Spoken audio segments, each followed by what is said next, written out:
It started with hidden phone text messages, all times of the day and night. Not the kind that are masked by pretending it's from a friend, but the kind that slip through the cracks of a home. A sigh just outside a door. A breath caught in a throat that isn't mine. Our house, a modern glass and stone sanctuary in the suburbs, had always been a place of safety. But lately, it felt tainted. Sarah had changed. The way she moved, the way she smelled. Vanilla and honey, yes, but mixed with something sharper. Something that didn't belong to us. It wasn't just the scent, though. It was the late-night showers, the way her phone was always face down on the table, the texts that made her smile in that small, secret way, and the way she would linger by the window as if waiting for something, or someone. The bed felt different too, colder, despite her being there beside me. I reached for her in the night, but sometimes she was already awake, staring at the ceiling, lost in thoughts I was no longer a part of. Then there were the excuses, small at first. A sudden urge to hit the gym late at night, though she had never been one for exercise before. Just clearing my head, she said. And yet, her hair would be damp when she returned, her breath tinged with something foreign. I should have said something then, but I didn't. Not yet. The new neighbor, Daniel, was impressive. Younger, fit, the kind of man who made you wonder if time had been unfair to you. He had that easy charm, the smirk that lingered just a little too long. We'd invited him over once, for drinks. Just once. But something about the way Sarah laughed that night, the way she touched her own lips after speaking to him, it lodged itself in my brain like a splinter I couldn't remove. Then came the small favors, him helping her carry groceries, fixing the fence, offering to take a look at her car when she mentioned a minor issue. Sarah seemed to light up around him, her laughter coming quicker, her hands brushing against his too often to be accidental. One evening I came home earlier than expected. Their voices floated from the kitchen, hushed, intimate. I stood just beyond the doorway, listening. "You know he doesn't appreciate you the way he should," Daniel murmured. My breath hitched. Sarah didn't deny it. She just exhaled slowly, as if considering his words. I stepped into the room, my presence breaking the spell. They looked up, Sarah's cheeks flushed, Daniel leaning just a little too close. "Hey," she said too quickly, her voice too bright. "We were just talking," Daniel finished, his eyes meeting mine, steady and knowing. I forced a smile, but something deep inside me twisted, something I couldn't ignore anymore. The first real proof was the phone. Late at night, the screen glowing beneath her fingers, text after text, a name saved as work. But who texts work at 2 a.m., laughing softly to themselves? I wasn't foolish. I didn't ask. Not yet.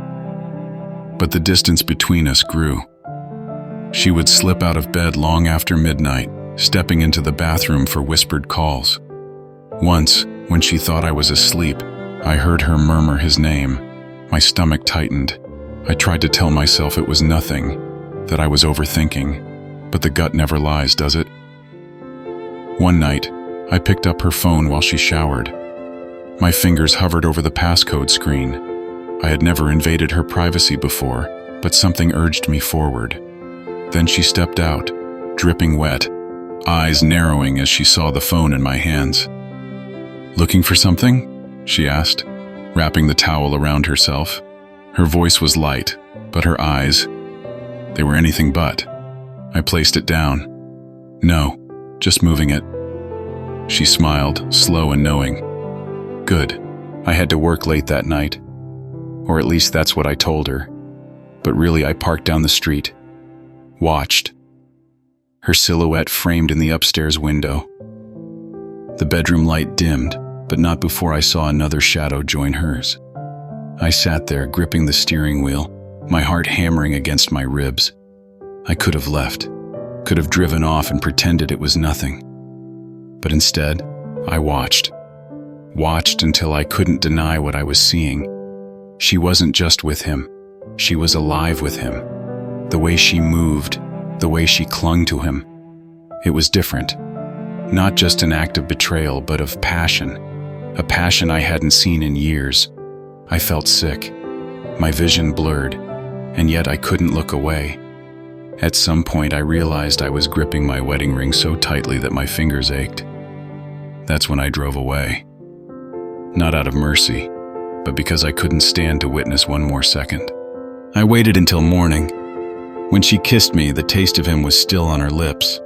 I felt it in my gut, a slow, sickening twist of certainty. "You smell different," I said. She hesitated just for a fraction of a second before laughing it off. "New perfume?" she lied. I nodded, pretending to believe her, but deep inside something cracked. I followed them. I had to. It wasn't even a choice anymore.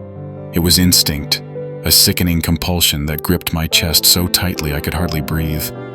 The hotel was the kind built for discretion, a gleaming marble lobby with low lighting and staff trained not to ask questions. I parked across the street, heart hammering in my ribs, and watched as they entered, her hand light on his arm.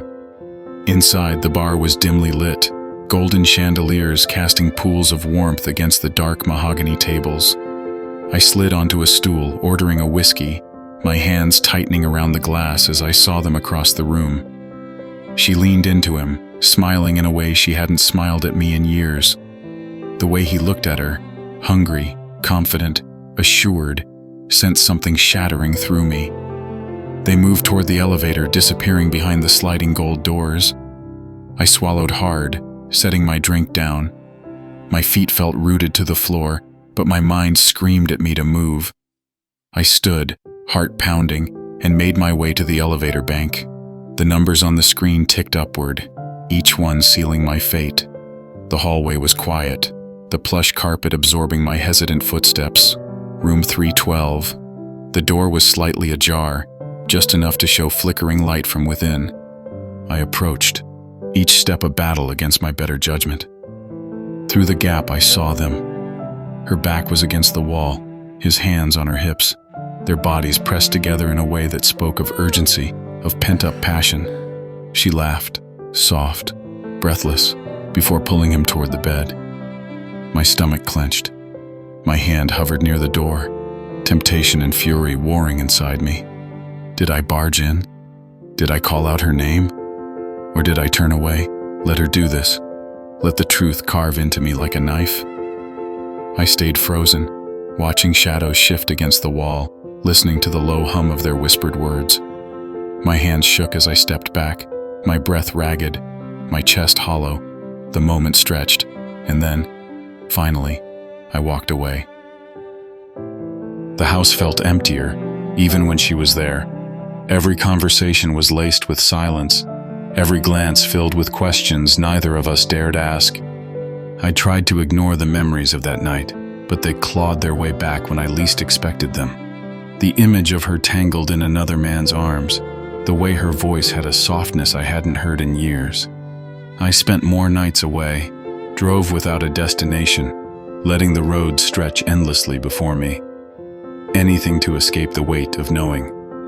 One evening, she found me on the patio, a glass of whiskey in my hand, the ice melting into nothing. She sat beside me, close but not touching, as if afraid of what I might say. "Are we going to talk about it?" she finally asked.